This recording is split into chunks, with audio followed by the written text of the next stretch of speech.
कि नानक साहब जी प्रतिदिन बेई नदी पर स्नान करने जाते थे और वो परमात्मा अपने इन दृढ़ भक्तों को, अच्छी आत्माओं को खोजता फिरता है। अपने आत्माओं, जब तक ये राजा थे, राजा अम्बरीश रूप में, राजा जनक रूप में, ये परमात्मा वहां भी गए थे, लेकिन उस समय हम नहीं सुनते, क्योंकि हमारे को यहाँ का झूठा सुख परिपूर्ण होता है। और जब हम एक हैंड टू माउथ हो जाते हैं तो भगवान को अवश्य खोजते हैं। अब कलयुग का समय परमात्मा ने इसलिए निर्धारित किया था, और काल तो राजी हो गया, 3 युगों में ना ले जाना। मालिक को पता था कि 3 युगों में ये भक्ति ना करें, क्योंकि सबके पिछले संस्कार अच्छे होंगे, कुछ ना कुछ उपलब्धि इनको अपने अध्यात्म की वैसे भी होती रहेगी, पिछली बैटरी चार्ज तो ये मानने को नहीं। और जब कलयुग में आऊंगे इनकी सारी बैटरी डाउन हो लेगी, और जो क्रिया ये करेंगे उससे कोई लाभ इनको हो को नहीं, ब्रह्मटी हो जाएगी। और फिर हम आएंगे या मेरा दास आएगा, ये सतनाम का चार्जर लाओगा, बैटरी लानते ही ऑन हो जाया करे 2 मिनट पाछे, और फिर कितना काल करो, कुछ भी काम करो, तो ऐसा होगा। तो नानक साहब जी पिछले संस्कार से वहाँ बैठकर चिंतन करते थे, हमेशा भगवान के ध्यान में रहते थे। जैसा भी ब्रजलाल पांडे से उन्होंने पढ़ा सुना था, उसी आधार से विष्णु जी को सुप्रीम पावर मानते थे। आदरणीय नानक साहब जी, आदरणीय परम पूज्य कबीर परमेश्वर जी, ये समकालीन थे। ये लगभग 45 वर्ष समकालीन रहे हैं। सन 1469 में आदरणीय नानक साहब जी का जन्म हुआ, और आदरणीय और परम पूज्य कबीर परमेश्वर जी 1398 से 1518 तक रहे। 1469 से 1518 तक ये समकालीन थे। परमात्मा बनारस में रहा करते थे, कपड़ा बुनते थे, दानक का काम करते थे, जुलाहे का। अब कहते हैं, जो जन मेरी शरण है ताका हूं मैं दास, और गेल गेल ला गया फिरूं जब तक धरती आकाश। अम्बरीश राजा थे, तब भी परमात्मा गए, समझाने की चेष्टा की, तब तक वो भक्ति नहीं करते थे। उसके बाद वो भक्ति में पूरी रुचि होगी, राजा थे। फिर परमात्मा के ज्ञान को ग्रहण नहीं किया, अन्य ऋषि में ऋषियों से समाधान ढूंढकर वो क्रियाएं शुरू कर दी। फिर भी दयालु हैं, उनको काम तो ला आए नहीं, तो ये राजा बने पासे कौन भक्ति करे, सारा दिन बकवाद वहाँ इनको। तो वहाँ वो जैसा भी करने लगे, यज्ञ याग करने लगे हैं, और ये मंत्र करते रहे ओम नाम का, विष्णु जी का जो हरियम जाप आपको दिया जाता है, ये करते रहे। और फिर राजा जनक थे, तब भी परमात्मा मिले, मालिक पर विश्वास हुआ नहीं, और अन्य ऋषियों से उपदेश लेकर के फिर साधना शुरू कर दी, यज्ञ किए घड़े बड़े बड़े। मालिक ये चाह थे कि ये बैटरी थोड़ी बहुत किसी ना किसी तरह से चार्ज होती रहे, ताकि ये कलयुग तक पहुंच जाए किसी तरह, फिर देखूंगा काल ने। अब परमात्मा वहां से अंतर्ध्यान हुए, कहाँ से, काशी से, बनारस से, और बेई नदी पर पहुंच गए, एक जिंदा महात्मा का रूप बना के। नानक साहब जी बैठे थे, परमात्मा ने भी जाके उनको प्रणाम राम राम बोला। नानक साहब जी बड़े अच्छी आत्मा थे, प्यार से श्रद्धा से कहा, आओ बैठो महात्मा जी। बैठ के पूछा, कौन हो, कहाँ से आए हो? परमात्मा ने कहा कि मैं बनारस से आया हूं और एक जुलाहा जाति से संबंध रखता हूं, मेरा नाम कबीर है, और मैं परमात्मा की खोज में घूम रहा हूं। आप बहुत अच्छे भक्त सुने हैं, यहाँ बहुत अच्छे भक्त हो, और कुछ मैं मार्गदर्शन आपसे चाहता हूं प्रभु के बारे में। मैं भले ही मुसलमान के यहाँ रह रहा हूं, लेकिन मेरी आस्था प्रत्येक धर्म के प्रति बराबर है। मुझे कहीं से भी मोक्ष मार्ग मिल जाए, मैं तलाश कर रहा हूं, खोज कर रहा हूं। इस बात से नानक जी बड़े प्रसन्न हुए, खुश हुए, कहा बैठ जा, आजा मैं बताता हूं। जब उन दोनों की चर्चा हुई तो नानक साहब जी ने कहा कि सबसे पहले गुरु होना चाहिए प्राणी का। तो वहां आसपास जो स्नान करने गए थे व्यक्ति वह भी बैठ के आकर चर्चा होने लगी। जब दोनों की 20, 30, 50 सुबह सुबह का समय था, तो उनकी जब चर्चा चली तो कबीर साहब ने कहा कि मैंने गुरु तो बना रखा है, बनारस में आदरणीय स्वामी रामानंद ब्राह्मण पंडित जी, उससे मैंने उपदेश ले रखा है। अब नानक साहब ने कहा कि जो ज्ञान तुझे प्राप्त है वो पूरा नहीं है, आप मुझे गुरु बनाओ, फिर मैं आपको सही ज्ञान बताऊं। तब परमात्मा ने कहा कि ठीक है जी, मैं आपको गुरु मानता हूं, मुझे ज्ञान बता दो। तब नानक साहब जी लगे बताने, जैसा बैदलाल पांडे से उन्होंने ग्रहण किया हुआ था।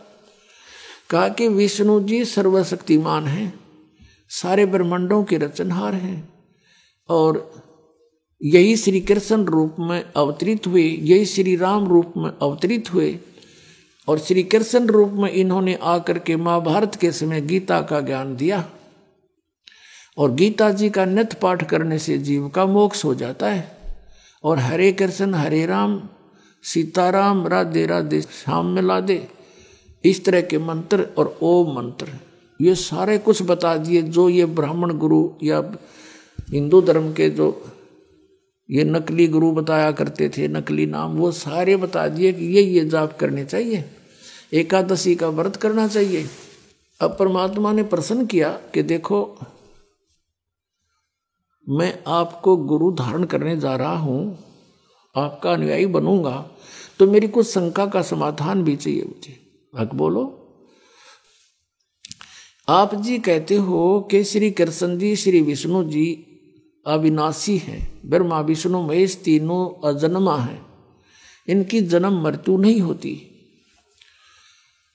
और आप इनको सर्वेश्वर कहते हो, और आप ये भी कहते हो कि गीता जी का ज्ञान श्री कृष्ण जी ने बोला। हाँ बिल्कुल सही है, नानक जी बोले। तो आप गीता जी अध्याय नंबर 4 के श्लोक 5 और 9 में देखिए, और 2 के अध्याय 2 के 12 में, 10 के 2 में, इनमें यूं गीता ज्ञानदाता कहता है मेरे तो जन्म और मृत्यु होता है, हम अविनाशी नहीं हूं। फिर आप कह रहे हो ये अविनाशी है। अब नानक साहब जी के पास कोई जवाब नहीं था। परमात्मा ने कहा कि आप हरे कृष्ण हरे राम सीताराम राधे श्याम ये जाप करते हो, गीता जी में ऐसा कोई मंत्र नहीं है, केवल एक ओम मंत्र है, एक ओंकार जिसको तुम बोलते हो। तो नानक साहब ने कहा कि मैं ओंकार भी जाप करता हूं और ये भी करता हूं। तो गीता जी अध्याय नंबर 16 के श्लोक 23 में लिखा है कि शास्त्र विधि को त्याग कर जो मनमाना आचरण करते हैं उनकी साधना व्यर्थ होती है, ना उनको कोई सुख हो, ना उनकी गति हो, ना उनको कोई सिद्धि प्राप्त हो, यूजलेस। अब नानक साहब जी डेली पाठ करा करते गीता जी का, उनको याद थे श्लोक। तो गीता जी में केवल लिखा एक ओम अक्षर है, उसके अतिरिक्त जो आप अन्य जाप करते हो वो व्यर्थ है। जैसे कोई एक जड़ी है और उससे लाभ होना है, उसके साथ और जड़ी मिला दी तो वो यूजलेस हो जाता, निष्क्रिय हो जाएगी, जड़ी का यूज भी नहीं होगा आपको। तो ये साधनाएं तो नहीं करनी चाहिए थी। फिर बताया कि देखो गीता ज्ञानदाता से अन्य कोई और परमात्मा है। 18वें अध्याय के 62वें श्लोक में कहा है कि हे अर्जुन तू सर्वभाव से उस परमेश्वर की शरण में जा जिसकी कृपा से तू परम शांति को और सनातन परम धाम को प्राप्त होगा। गीता जी अध्याय नंबर 15 के श्लोक नंबर 1 से 4 में कहा है कि उल्टा लटका हुआ संसार रूपी वृक्ष है और इसके ऊपर न पूर्ण परमात्मा है, जड़ें हैं और नीचे को तीनों गुण रूपी शाखा है, और तत्वदर्शी संत इसका सब भेद जानता है। सब पार्ट्स के विषय में जो बताता वो तत्वदर्शी संत है। गीता जी अध्याय नंबर 4 के श्लोक नंबर 34 में कहा है कि उस तत्व ज्ञान को तू तत्वदर्शी संतों के पास जाकर समझ, तो वो तत्वदर्शी संत से पूछो, वो दंडवत प्रणाम करो, उनको नम्रता से प्रसन्न करो, वो तत्वदर्शी संत तुझे उस परमात्म तत्व का ज्ञान कराएंगे। तो उसके पश्चात 15वें अध्याय के 4थे श्लोक में कहा कि उसके पश्चात परमेश्वर के उस परम पद की खोज करनी चाहिए, जहाँ जाने के बाद साधक फिर लौटकर कभी संसार में नहीं आते। और जिस परमेश्वर ने सारे संसार रूपी वृक्ष की यानी सब ब्रह्मांडों की रचना की है, और केवल उसी की भक्ति करो, मैं उसी की शरण हूं, अन्य की नहीं। आपका गीता ज्ञानदाता कह रहा है कि और है कोई परमात्मा, उसकी भक्ति करने से पूर्ण मोक्ष होगा, कभी जन्म मृत्यु नहीं होती। वो परमात्मा कौन है, मुझे वो बता दो महात्मा जी, मैं आपका पक्का चेला हो गया। अब वो ज्ञान दो गुरुजी। अब गुरुजी के पास तो वो ब्रजलाल पांडे वाला ज्ञान था, घिसा पिटा। और फिर परमात्मा ने कहा ये ब्रह्मा विष्णु महेश नासवान है, इनकी जन्म मृत्यु होती है, ये अविनाशी नहीं है। आप देखिए श्री देवी भागवत गीता प्रेस गोरखपुर से प्रकाशित 123 पृष्ठ पे ये देखिएगा, श्रीमद देवी भागवत गीता प्रेस गोरखपुर से प्रकाशित।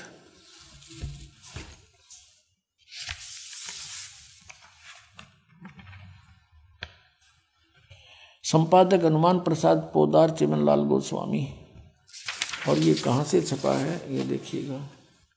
प्रकाशक हैं गीता प्रेस गोरखपुर, गोविंद भवन कार्यालय कोलकाता का संस्थान। ये इनके फोन और फैक्स नंबर है। इसके 123 पृष्ठ पर आपको ले चलते हैं। 123 पृष्ठ पे 3रा स्कंध। भगवान विष्णु अपनी माता प्रकृति यानी दुर्गा की महिमा सुना रहे हैं। तुम शुद्ध स्वरूपा हो, महिमा कर रहे हैं उनकी। तुम शुद्ध स्वरूपा हो, यह सारा संसार तुम्ही से उद्भासित हो रहा है। मैं ब्रह्मा और शंकर हम सभी तुम्हारी कृपा से विद्यमान हैं। हमारा आविर्भाव माने जन्म और तिरोभाव माने मृत्यु हुआ करता है। हमारा तो जन्म और मृत्यु होता है, हम अविनाशी नहीं हैं। केवल तुम ही नित्य हो, जगत जननी हो, प्रकृति और सनातनी देवी हो।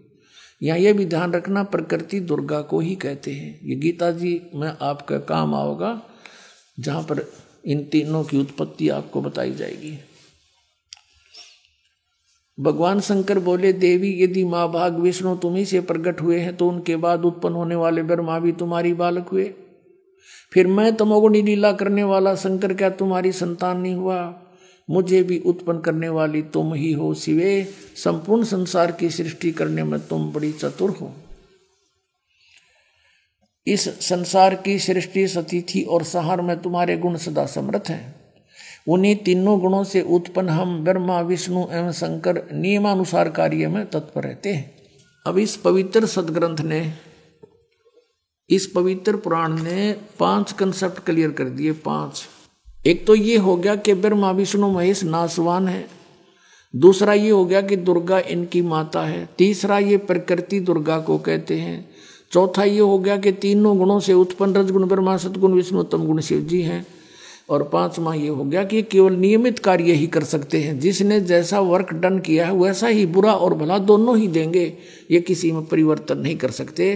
केवल परिवर्तन कर सकता परम अक्षर ब्रह्म कबीर साहब, आपके पाप काट का आपको सुखी कर सकता। ओनली वन गॉड, वो कबीर साहब है। अब नानक साहब से कोई कहा ये बातें, तो नानक साहब जी ने कहा कि नहीं, ऐसा कुछ नहीं लिखा वहाँ पर देवी पुराण में। आप झूठ बोलते हो, आप हमारे देवताओं की तौहीन करते हो, आप तो यहाँ वाद विवाद करवाने आए हो, झगड़ा करवाने आए हो। यानी जैसा भी उनको हिंदू धर्म होने के नाते आपस में ज्ञान था।